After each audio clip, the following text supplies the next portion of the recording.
Let's do this. A Cult of Hockey podcast by the faithful and for the faithful. I'm David Staples of the Edmonton Journal, and I'm here today with Bruce McCurdy. Hey, Bruce. Hey David, how you doing today? I am doing great. That was a win, 4-1 win over the Florida Panthers that the Edmonton Oilers absolutely had to have, Bruce. This hmm is a really super tough road trip. This is the game against the weakest team by far of the three teams. Tampa and Carolina are really tough teams, and the Oilers really needed to have that, and they really, really deserve that win. Bruce, they outchanced them 9-7 on grade A chances. Of course, it could have gone either way when it's that close. But unlike the game against Tampa, Tampa's a much faster team, which quality of competition makes such a difference in how a team looks on the ice. But the Oilers tonight really did a much better job in the neutral zone of trapping, as it was called in the old days, of bottling them up, getting on them, shutting them down in the neutral zone. They gave Tampa all kinds of room, possibly because Tampa's grabs that room themselves with their speed, right? So, but the Oilers did a very nice job tonight. So, great win to see. Yeah, I said I was on Low Tide show on Wednesday, same day you're on Stopper's show. Every Wednesday I'm on Low Tide show, and he asked me what the Oilers needed to get out of this road trip, and I said minimum they got to win one of the three Yeah. games. If they come home and they've gone 2-2 in the first week without McDavid, of course they just beat Chicago the night before. But if they go 2-2 in the first week without McDavid, that's good. Well, now they're 2-1. They're playing a little bit with house money tomorrow afternoon. Tall order. But maybe they can squeeze another point or two out of it. But what they couldn't do is come home with 0 wins and 0 or 1 points. And now they got a couple points.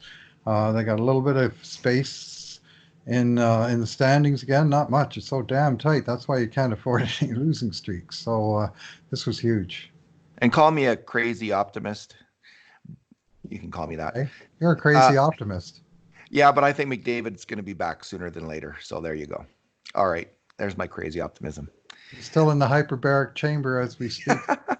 He's been there ever since. He's got a little TV hooked up. Maybe a watch that he can watch the TV on. Helps pass the time. And he's worried about Colby Cave taking his job, so he's going to be back. All right, this is our two good things, two bad things, and two numbers podcast. And because it's an Oilers win, we're going to go with two good things each. Bruce, what's your first good thing? Well, I got to single out Mikko Koskinen today.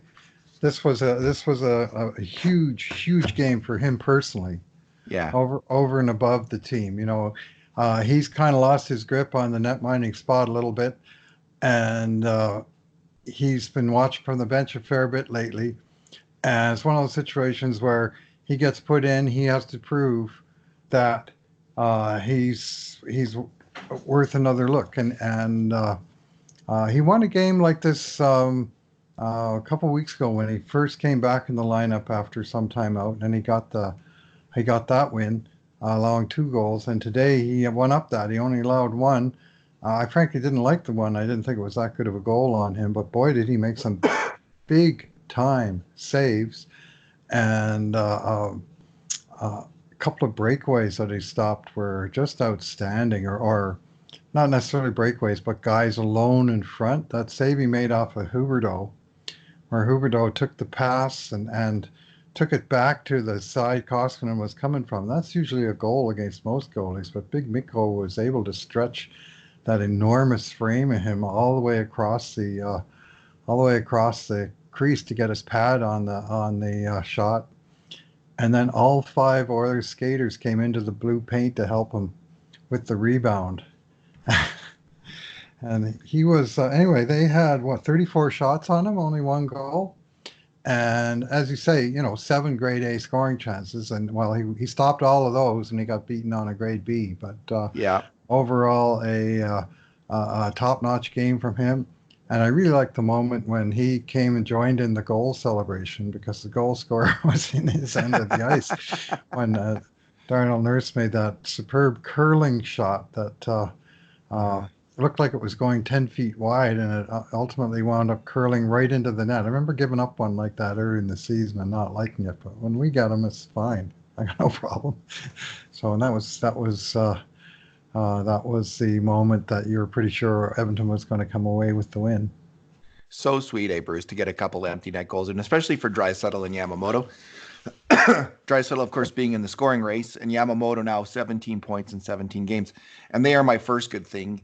And I'll go with my corny nickname for that line, the Leon Draisaitl trio, because they're kind of like a jazz. They're playing jazz out there, Blues, just improvising and working off each other and making it up as they go along, but doing it in absolutely outstanding fashion. And that line, Bruce, is just it's been this, other than McDavid's comeback from injury, which we didn't, of course, know about all the details. But the story of the year, I mean, there's been a number of great storylines. I guess the story of the year has been Bakersfield players coming up and giving this team finally the kickstart that it needed. First, Ethan Bear, and now Yamamoto.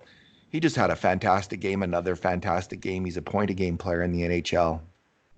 It's at the point where we have to start fretting about his next contract, I guess, and people have to wonder if it's sustainable or not, and we have to get into all these debates. But what a fantastic hockey player.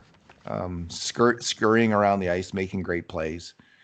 Draisaitl is Draisaitl. The NHL's right now playing like the NHL's MVP. Wonder if he's going to get into that conversation or not.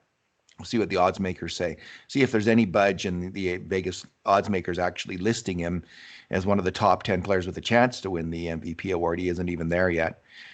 And Nuge was it's just, again, so gratifying to see this longtime Edmonton Oiler finally, since Taylor Hall and Eberle played with him, finally finding some line mates. He is just playing fantastic hockey. Of course, in the third period, I was kind of cursing him because he had 3 unbelievable opportunities and he missed the net each time. But they were kind of tough plays too. But nonetheless, he came up big and made some great plays as the game went along. So just a fantastic line. And I can't remember. I mean, I guess you could say that the Hall, Nugent, Hopkins, Eberle line was a really good line, but it wasn't like this line.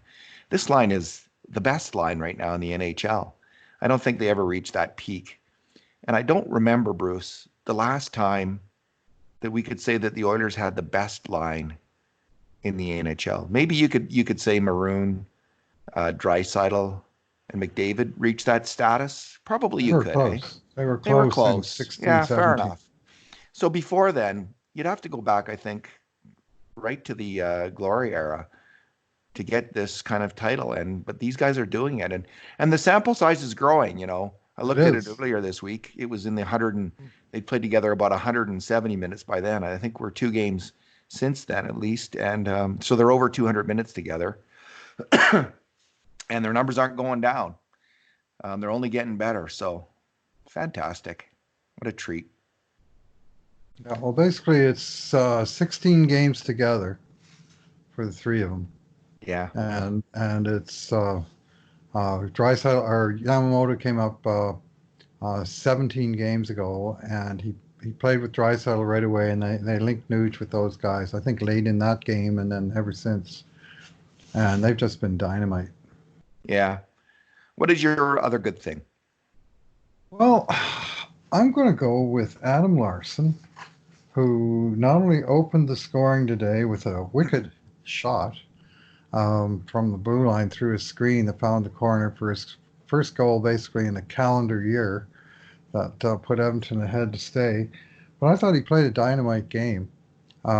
He cleared an awful lot of pucks. Like he just was working to the boards, getting his stick on puck, up the boards to a supporting winger. Now, not always did the winger get it out. The Oilers' team had a little bit of trouble in the area just inside their own blue line, but Larsson was just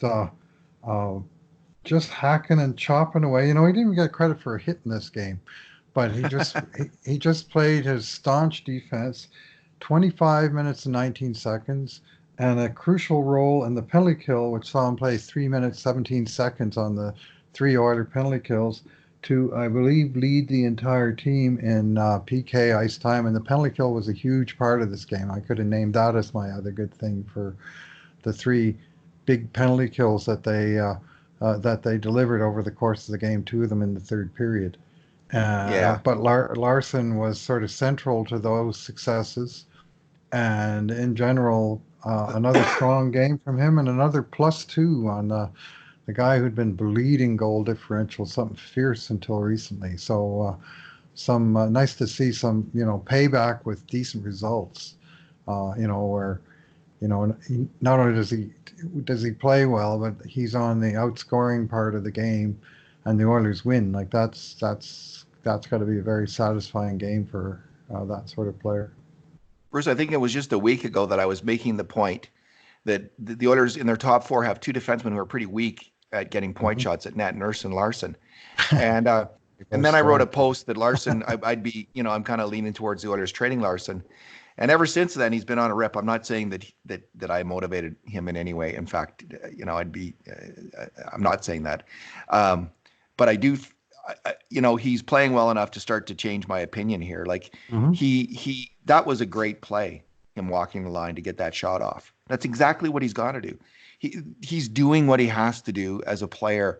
He just can't be stationary. He's really got to use all of his skating ability when he's got the puck, move his feet when he's got the puck, and start making better plays with the puck. I don't know if I'm not gonna. He doesn't get lazy, but I just think he doesn't. He sometimes lacks confidence and aggression when he gets that puck on his stick. And when he does, when he is moving his feet, he's an okay at least puck mover by NHL standards, I think. And he's a player that's really worth having around. So nice to see him doing that in the last little while. It may come down to injury with him. Maybe when he's got the bad back, we know that he's labored with that for a little while. He doesn't play as well, so maybe that's it. Bruce, my next good thing is Tyler Benson. I thought he finally had a good NHL game. This is his third Yeah, game. yeah, he did look good. So they not coincidentally they finally gave him some NHL line mates in Shea and Archibald, and I think that line works best when it does have kind of an offensive player with it. So we've seen Nygaard play well with them in the past, and Benson I thought had a really strong game. He was getting more involved offensively, making some plays, reading the play, playing more aggressively, looking more at home in the NHL, and that line's been really good actually since McDavid went out. It's the Oilers' second line at this point, and it Yeah. played very well. And I think Benson might. It's really interesting. Cassian goes out for 7 games here. Tyler Benson's going to get a chance here, and on that line, he's got a chance to establish himself right now as an NHL player. So if Tyler, what I want to see from him and what he needs to do is three things. He's got to hit. He's got to really, really, really move his feet, and he's just got to on defense. He's just got to be hyper aware all the time. Cover off my man. Cover off my man on defense. Those three things. If he's doing those things, he's got enough natural skill, I think, and I think we saw it tonight to keep up with the play and be an effective hockey player. So good for Tyler Benson. Yeah, he played 12:46 today, which is almost as much as his first two games combined. And I thought he was pretty efficient. He caught my eye really on one play in particular when he showed his two best skills in rapid succession when he won a board battle and then slipped a real nice pass out.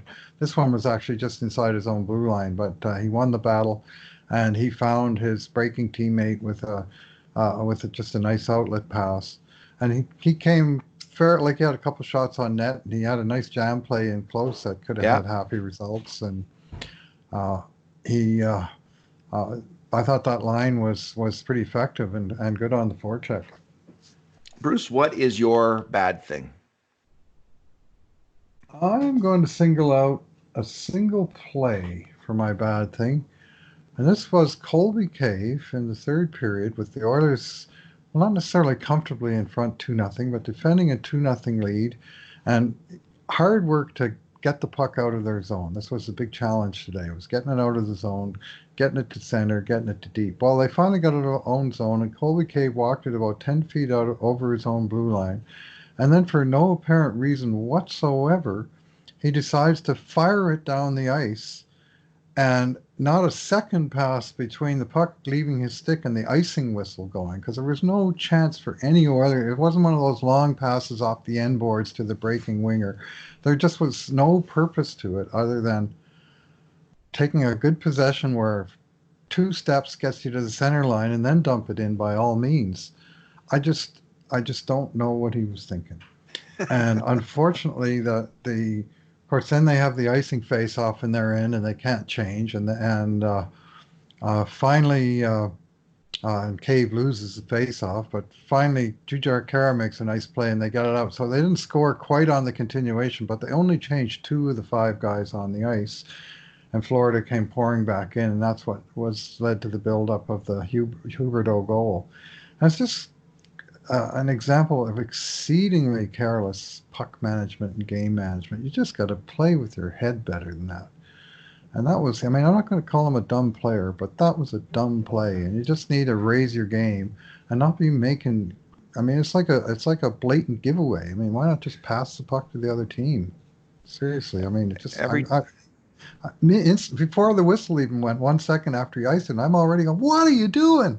Uh, every time I see Cave, Kara, and Patrick Russell advancing the puck out of the Oilers zone, I'm just on the edge of my seat thinking, get it over the red line and dump it in. Get it over the red line and dump it in. Get it over the red line and dump it in.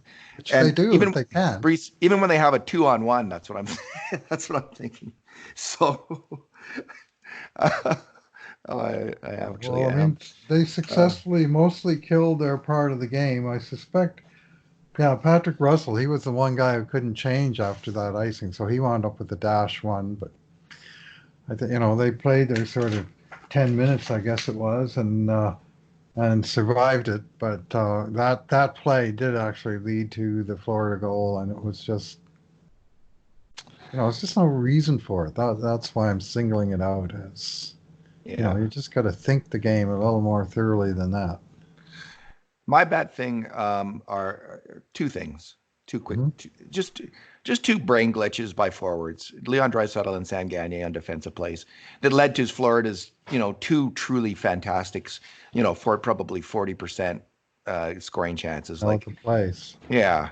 So the one Draisaitl, they break in and Benning can't cut off the pass. It's a 2-on-2 and Benning can't cut off the pass. So now it's a 2-on-1 with Draisaitl back, and he immediately goes to the puck carrier who puts it through to Noel Akiari, I think his name is, A cherry, a yeah. cherry, who's in Mhm. on then a breakaway, and Koskinen stones him. So Leon, instead of playing, he just is too aggressive and he goes to the puck, the guy with the puck and who passes it over. You can't do that in the NHL.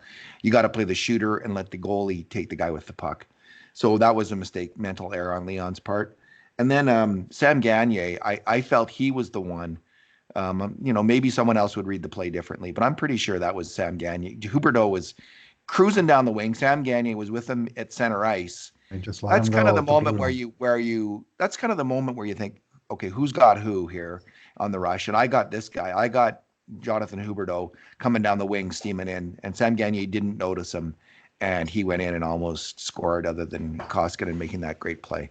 So yeah, those are two mental mistakes, and they happen in the game of hockey all the time. But those are my bad things on the night. Yeah, Leon had hustled back on that play to Yeah, cover for the other defenseman. I thought he was in good position, and then he made a bad decision to go for when the guy beat Benning, as you say, and Leon went for his reaction was to go for the puck carrier, and Buddy slipped a good pass through, and Achari was alone in front. Koskinen really stoned him. That was a huge save. yeah, it was. What is your number? Well, I'm going to go with 24 minutes and 42 seconds. And that's the ice time today for Ryan Nugent Hopkins to lead all Oilers forwards.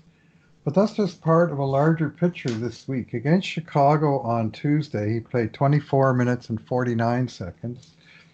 And then against Tampa Bay on Thursday, he played 24 minutes and 50 seconds. And today, 24:42. So all three games within just a few seconds under 25 minutes. 3 games in a row, 75 minutes essentially of hockey for this guy in the last 4.5 days, with another day to play. And we'll see if he can do it again tomorrow. But that's a huge load of ice time for a forward.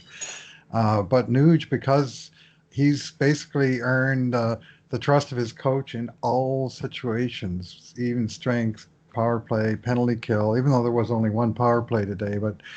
But coach is pretty heavily leaning on that first line, and the 3 games since McDavid went out, we've seen Nuge take his ice time to another level and play really 3 excellent games in the process. So hat tip to Ryan Nugent Hopkins.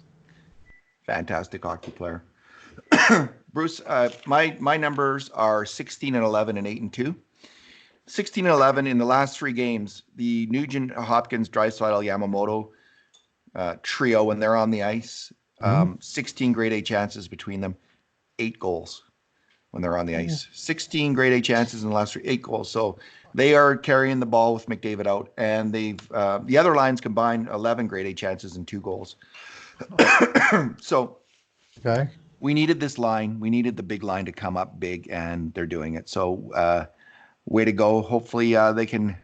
So it's a tall order, as you say, in Carolina. The Oilers really are a one-line team. It would be great, though, tomorrow if somehow like the chase on Haas Gagner line, which has come close on a number of chances. If they could come up with a goal and somehow maybe Jujhar Khaira connect with the puck. That was a tough play. I saw a lot of people all over him on Twitter, but that was a bouncing puck. That was right over his stick. That was a very hard play to make. So I think most players would miss it. If that was Leon going after his own rebound with that big paddle and that great hand-eye coordination, he might have got it, but he might have missed it. Yeah. I mean, Kara's stick was on the ice. The puck bounced just in front, and it went, up higher than I wouldn't. I was cursing at the time because I thought for sure if he scores there, it's the game, right? Yeah. And so, but I was more cursing the luck of the bounce of the puck than I was the player. He did the right thing. He went to the net front, and the puck just hard bounce rebound went right over his stick. Yeah, maybe he'll have. He came right back, and he had another chance 10 seconds later. So maybe better luck tomorrow. Anyway, let's leave it there, Bruce. I gotta get rolling here. So thanks for talking tonight. Yeah, thanks for listening, everyone. Yeah, thank you. And in the meantime, and in between times, this has been another edition of the Cult of Hockey podcast.